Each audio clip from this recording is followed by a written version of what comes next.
Cylindrical limit gauge क्या होता है? तो दोस्तों जैसे कि आप नाम से समझ पा रहे हैं, सिलेंड्रिकल लिमिट प्लग गेज, इस गेज के द्वारा हम किसी जॉब के इंटरनल बोर को चेक करते हैं। इसके दो एंड होते हैं। इसके बनावट के ऊपर यदि हम बात करें तो देखेंगे यहाँ पर ये इसका हैंडल होता है। हैंडल को पकड़ा जाता है, इसीलिए ये हल्का बनाने के लिए ये एल्यूमिनियम अथवा एबोनाइट का बनाया जाता है। एबोनाइट भी एल्यूमिनियम बेस होता है, हल्के मेटल होते हैं और इस मेटल का प्रयोग करने से गेज हल्का होता है। नहीं तो जैसे कि मैं आपको बताया कि ये गेज बहुत भारी हो सकता है। यदि ये पूरा सॉलिड मेटल का होगा तो ये डंबल के भांति काम करेगा, बहुत भारी हो जाएगा दोस्तों। इसलिए ये एबोनाइट का या एल्यूमिनियम का बना होता है। इसमें आपको दो एंड दिखेंगे, एक गो एंड, दूसरा नॉट गो एंड होते हैं। इसके पहचान कैसे करें तो इसके जो गो एंड होता है वो अपेक्षाकृत लंबे होते हैं इस नॉट गो के तुलना में। यदि आप इसको देखेंगे तो ये लंबे दिखेंगे और ये छोटे दिखेंगे। नहीं तो आप इतने कम एक्यूरेसी होते हैं दोनों में, या दोनों में इतने कम अंतर होते हैं कि आप पहचान नहीं पाएंगे कौन सा गो है कौन सा नॉट गो है। ठीक है, तो इसके लंबाई के साइज से आप इसे समझ सकते हैं कि ये गो है और ये नॉट गो है। अब मेरे हाथों की ओर देखिए दोस्तों, मान लीजिए ये एक प्लग गेज है, इस जॉब में डालते हैं और यदि वो गो साइज जाता है तो वो सही है, लेकिन यदि नॉट गो साइज इधर चला जाए तो आप समझ जाना कि जॉब जो है वो रिजेक्ट हो गया। क्यों रिजेक्ट हो गया? क्योंकि आपने बोर को चेक किया और वो बड़ा साइज इसके अंदर चला गया, मतलब जॉब रिजेक्ट। हम जानते हैं कि होल के डाया यदि बड़ा हो जाए तो उससे वेल्डिंग करके फिर भरना और फिर मशीनिंग करना ये बहुत ही मुश्किल काम है, और फिलिंग करके मटेरियल में फिर मशीनिंग करना ये कहीं का तर्क में नहीं होता है और अच्छा सिद्धांत भी नहीं है। समझ में आया? तो इससे हमको से क्या समझ में आता है, गो जो है वो सही साइज है, नॉट गो जो है वो रिजेक्टेड साइज या मैक्सिमम साइज है। इस ये वाला एंड यदि जॉब में चला जाए तो जॉब रिजेक्ट माना जाता है। ठीक है, तो ये भी आप समझ गए होंगे दोस्तों। अब एक चीज मैं आपको बताता हूँ कि पहचान के तौर पर ये क्या होगा, ये लंबे होंगे ये छोटे होंगे, और सही साइज क्या होगा तो सही जो है उसका गो होगा। हमेशा ध्यान रखें, गो जो होता है वो हमेशा सही होता है, नॉट गो या तो छोटा या बड़े। जैसे कि मैंने आपको स्नैप गेज में बोला है कि नॉट गो मतलब कि जॉब का साइज छोटा हो जाना, लेकिन यहां पर इसके उल्टे है दोस्तों। स्नैप गेज में नॉट गो का मतलब जॉब छोटा हो जाना, और प्लग गेज में नॉट गो का मतलब होल का डाया बड़ा हो जाना। तो दोनों कंडीशन आप समझ गए होंगे, दोनों ही रिजेक्टेड कंडीशन को मैंने आपको बता दिया। ठीक है, अब हम बात करेंगे प्रोग्रेसिव गेज के बारे में। दोस्तों प्रोग्रेसिव गेज का मतलब होता है कि ऐसा गेज जिसमें गो तथा नॉट गो दोनों एक ही एंड पर हो। इसे सुन लीजिए, प्रोग्रेसिव गेज इस प्रकार के गेज का दोनों एंड एक ही सिरे पे होते हैं, इसके दो एंड दो सिरे पर नहीं होते हैं। इस गेज के पहले सामने से यदि देखेंगे तो गो होता है और उसके बाद नॉट गो इसके पीछे होता है। इस गेज को देखने पर आपको कुछ इस प्रकार से दिखाई देंगे।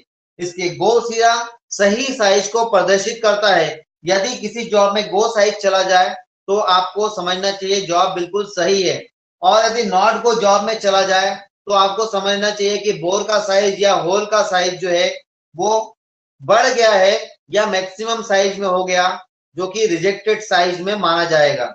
ठीक है, इस प्रकार से इसका भी हैंडल को यदि देखेंगे या तो ये हेक्सागोनल में होगा या तो इस प्रकार से नलिंग किया हुआ आपको देखने को मिलेगा। तो आशा करता हूं कि ये प्रोग्रेसिव गेज के बारे में आपको आसानी से और अच्छे से समझ में आ गया होगा। टेपर प्लग गेज को देखने में आपको इसी प्रकार से दिख रहा है जैसे प्रोग्रेसिव गेज में देखे थे, क्योंकि इसके दो एंड आपको नहीं दिख रहा है दोस्तों। ध्यान दीजिएगा, यहाँ पर ध्यान देने की जरूरत है। टेपर प्लग गेज से हम किसी जॉब के इंटरनल बोर के टेपर को चेक करते हैं। मान लीजिए आपने एक जॉब बनाया, ये जॉब है और इसके इंटरनल होल है, यहाँ से इस प्रकार से आपने टेपर में जॉब बनाया। इस जॉब को हम चेक करेंगे इसके द्वारा। तो दोस्तों इस गेज के गो और नॉट गो दोनों एक ही एंड पर बना होता है। यदि आप देख रहे हैं तो ये जो ये वाला हिस्सा है जहां पर आप देख रहे हैं पेपर में, यहाँ आपको एक स्टेप दिख रहा है इस प्रकार से कटा हुआ, यहाँ से ये कटा हुआ भाग आप देख पा रहे हैं। सभी लोग अच्छे से देख लीजिए, इस प्रकार से आप कटे हुए भाग देख रहे हैं इस प्रकार से, ये इस प्रकार से है और ये इस प्रकार से आगे जाके इस प्रकार से आए हुए हैं, ठीक है। ये वाला भाग, तो इसके जो ये कटा वाला भाग है, जो स्टेप है, यहां तक इसका सही साइज है, अर्थात गो साइज होगा, ठीक है। अब मान लीजिए आप इस गेज को इस जॉब के अंदर ले जाते हैं, तो यहां जाके ये स्टेप यदि रुक जाए, ये यहां तक जाके रुक जाए, तो समझ जाना कि जॉब सही है। उसके बाद यदि गो चला गया तो सही है, उसके बाद यदि और भी आगे चला जाए और यहां तक आ जाए, तो समझ जाना कि ये जो होल है ना दोस्तों, ये काफी बड़ा हो चुका है। और बड़े हो जाने का मतलब है कि ये ओवर साइज हो गया। ओवर साइज का मतलब ये रिजेक्ट साइज होगा। तो गो मतलब यहां तक जाना चाहिए, और नॉट गो का मतलब उसके आगे तक निकल जाना। इससे हम पता कर सकते हैं कि इस जो बोर को बनाया है हमने, टेपर बोर या टेपर होल, ये सही है ये या गलत है। तो टेपर प्लग गेज से हम किसी जॉब के सही साइज और मैक्सिमम साइज या रिजेक्ट साइज को चेक कर सकते हैं, और इस प्रकार से चेक कर सकते हैं। अब हम लोग बात करते हैं स्टैंडर्ड थ्रेड प्लग गेज के बारे में। तो दोस्तों, स्टैंडर्ड थ्रेड प्लग गेज के द्वारा हम थ्रेड बनाते समय इसका प्रयोग करते हैं। इसके द्वारा हम किसी होल के बोर या कोर डाया को चेक कर सकते हैं पहले, और उसके बाद थ्रेड कंप्लीट होने के बाद थ्रेड के एक्चुअल डाया को हम चेक करते हैं। इस गेज के द्वारा सबसे पहले होल करने से पहले डिसाइड कर लिया जाता है कि कितने के गेज यूज करना है। मान लीजिए आप किसी गेज में, यहां पर आप एक साइज लिखते हैं 8.5 mm, ठीक है। तो 8.5 का मतलब होता है कि आपको यहाँ पर जो थ्रेड बनाना है वो कितने का होना चाहिए, 10 का। हम सब जानते हैं कि 10 का थ्रेड बनाना है। तो दोस्तों, थ्रेड करने के बाद यदि 10 का हो रहा है, तो आपको 8.5 का ड्रिल करना होता है। 8.5 की ड्रिल को करने के बाद आप इस गेज के इस सिरे को उस होल के अंदर डाल दीजिए। यदि बिल्कुल सही बैठ रहा है, यदि ढीला नहीं है, एकदम इस प्रकार से डाल के देखते हैं, यदि ढीला नहीं है, तो समझ जाना चाहिए कि होल बिल्कुल सही है। किसके लिए, इस थ्रेड को बनाने के लिए, 10 के थ्रेड बनाने के लिए होल बिल्कुल सही है। इस प्रकार से हर एक के लिए अलग अलग गेज होता है। 20 के लिए अलग होगा।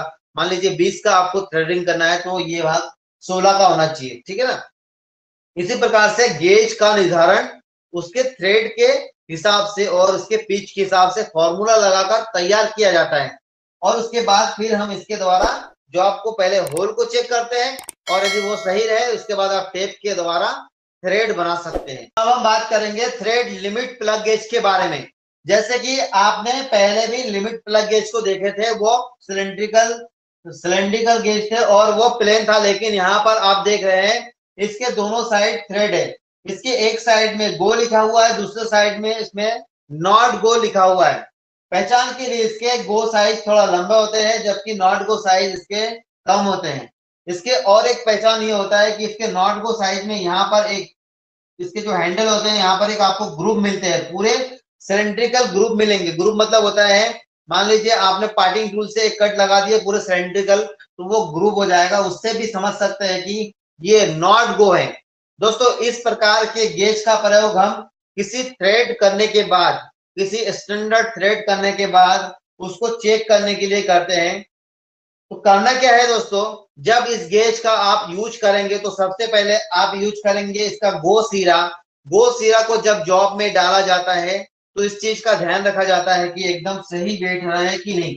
यदि ये एकदम सही बैठता है, थ्रेड में लूज नहीं है, तो आपको समझ जाना चाहिए कि जॉब जो है वो बहुत ही बढ़िया बना है और एकदम करेक्ट साइज है।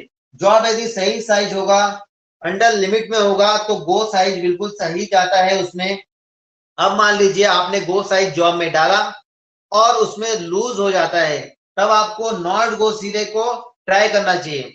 यदि आप नॉट गो सिरे को जॉब में डालते हैं, नॉट गो सिरे को जॉब में डालने के बाद यदि वो चला जाए, ये इजीली चला जाए, ठीक है, तो आपको ये समझ जाना चाहिए कि जो थ्रेड है वो मैक्सिमम साइज में बन गया है, मतलब सही साइज से भी बड़े साइज में बन गया है। तब हम उस जॉब को रिजेक्ट कर देते हैं, क्योंकि थ्रेडेड अधिक बड़े साइज में हो जाता है।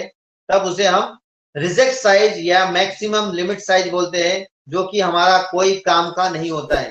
तो दोस्तों, ये गेज भी हमने सेम उसी प्रकार के जैसे लिमिट गेज में पढ़े थे, ये भी लिमिट गेज ही है।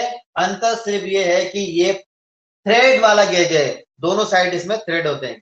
तो ध्यान रखिएगा, गो साइज जो होता है वो सही साइज होता है, और नॉट गो जो होता है वो अधिकतम साइज या रिजेक्टेड साइज माना जाता है। ठीक है, तो आशा करता हूं कि आपको यह समझ में आ गया होगा।